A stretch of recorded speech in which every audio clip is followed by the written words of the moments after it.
next question is from Jesse. Okay. Coolest fireman in the world. He says, good to see y'all two are doing amazing things for people. My question is, what would you like to see in pediatric sports or education? My daughter tore her ACL, and her PT said a lot of these types of injuries could be prevented had kids been taught how to properly move. Is that true?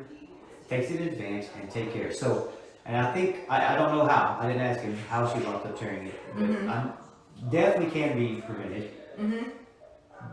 But how can they not be prevented? What would have happened if she would, for that? Like, what can you do to try to help prevent? Well, I think what you're asking is ACL surgeries or ACL tears. There is a portion of people that whatever that incident happened, it could not have been prevented. What mechanism of injury is not preventative? How's that first off? Oh, like contact or Yeah. And that's how I tore mine. Went up for a layup, got hit by somebody in the knee. Yeah, usually it's that coming from the lateral side. That's the outside. Hitting the knee, hitting the outside of the knee, and your foot's planted and it twisted in. Yeah. Pop it right open. Yep. Yep. And you see that in football. Guys get hit right there. Boom. And that's the majority of them happen with non-contact. It's just poor movement patterns. So is that preventable?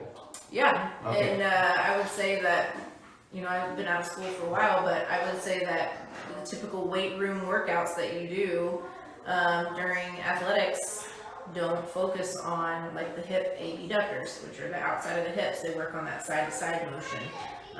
They don't work on proper squatting patterns. They want to load, add more weight so you're stronger, but sacrifice form. So doing my quad extensions, my knee extensions to get my quads real big, they can help. Well, it's not super functional either. Before we kick somebody else. Super hard. Super hard.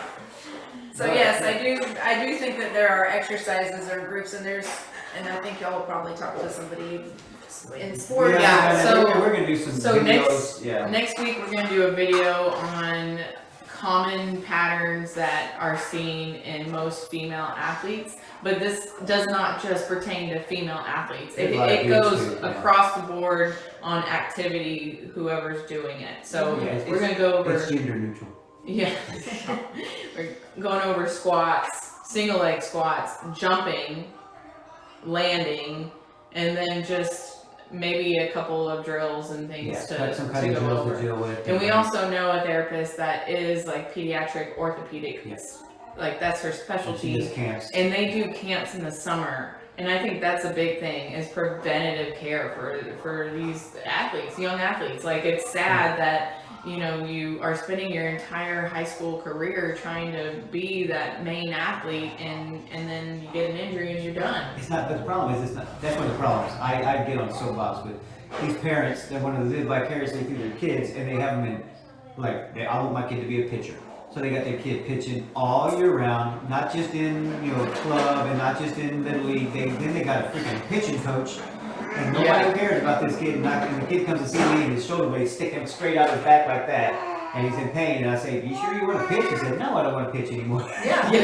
His dad never heard it. He won't tell his dad. Yeah. But they'll confide in therapists, especially if you get them by themselves. So this training, this specification, you need to find somebody that can help strengthen the kid appropriately. Yes. If you want to do that. Yes. And I would pay 5 times more to go to a ACL prevention camp or a movement pattern camp versus just the volleyball one and basketball one. Right. Pay some coach to make sure that if you want to you decrease the amount of injuries your kid's going to have in the future and actually give them a chance at college education for free, you better pay somebody that can keep them strong, keep them from getting injured. When I worked because I saw a lot of middle school, high school athletes, but we were seeing younger and younger severe injuries in 8 to 10-year-olds because they do competitive gymnastics. 8 to 10-year-olds just need to be playing. Yeah. Everything. Exercise should be fun. Yeah. Yeah, absolutely. Okay, cool. Okay.